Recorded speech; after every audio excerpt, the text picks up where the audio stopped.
being in yoga philosophy. So basically, this is about making our traditional sort of Indian philosophy, which is encoded in the Upanishads, make it practical for us through these workshops.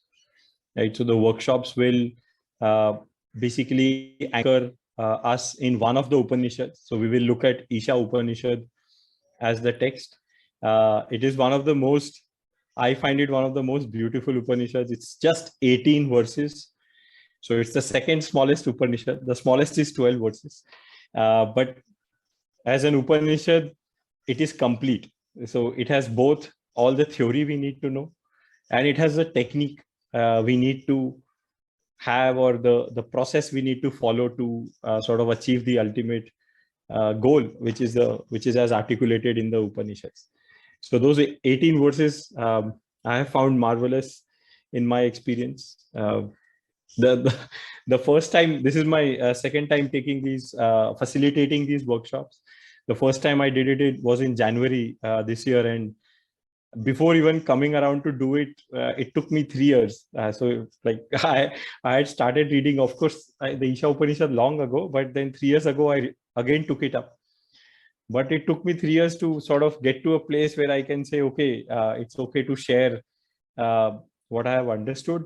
But more importantly, what enabled me to do that was that I would just be facilitating it. I am, I think, very importantly, a disclaimer: no guru, no realized soul, none of that. I'm just, as you saw, introduction wise, also just uh, some things I have figured out, learned through reading, through experience, and all I'll try to do. And for people who have done the Being in Yoga workshop, know that it'll just be facilitate a conversation. So this won't be a verse by verse commentary.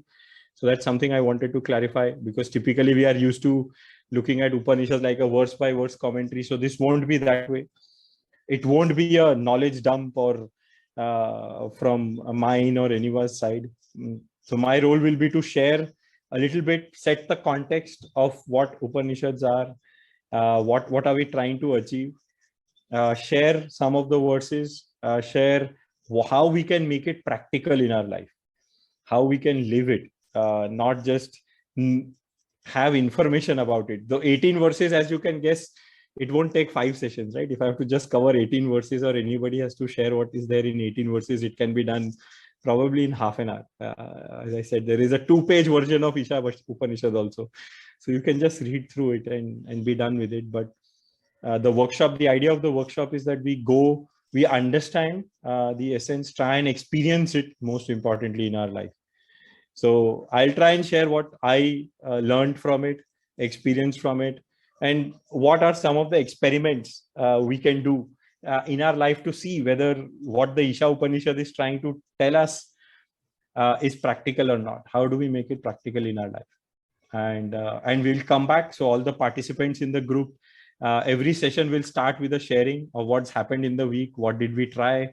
What did we learn from it? As a group, individually, and with your peers who will be there. So there will be a lot of that as well. And then we will take up some additional content from the Isha Upanishad through that process. So that's broadly how the process will be. For people, again, maybe, I don't know, I'm assuming people know what the Upanishads are, maybe, but maybe I'll spend a minute on what the Upanishads are. So Upanishads are the texts which are part of the Vedas. They are also known as the Vedanta because they come towards the end of the Vedas. They contain the philosophical content of the Vedas, not the ritual part, which is usually what we see, like the yajnas, etc. That's the karam kand or the ritual part. Upanishad is the philosophical content. The interesting thing I find about an Upanishad is that each Upanishad is a complete text because it is based on the realization of a rishi, one or a few rishis. So a rishi by definition is somebody who can see. So rishis were people who perceived this knowledge from the universe, and they documented it for us in the form of these Upanishad verses. So that's why each Upanishad is complete. There are 108 plus identified Upanishads, but you can only have one and be done with it. You don't need any other, because each Upanishad is meant to be complete, both, as I said, in terms of the why or what, and also the how. And we will look at it hence through this lens of the Isha Upanishad. Another interesting fact about the Isha Upanishad is that Mahatma Gandhi ji also explored these Upanishads, and he said, if all the verses, all the knowledge of our ancient wisdom, or all the Upanishad, Veds, somehow they get lost. But if only the first verse of the Isha Upanishad stays back, we can recreate the whole knowledge from it. So that's how powerful the Upanishad, Isha Upanishad is, because the first verse is actually can be that powerful. So yeah, that's about it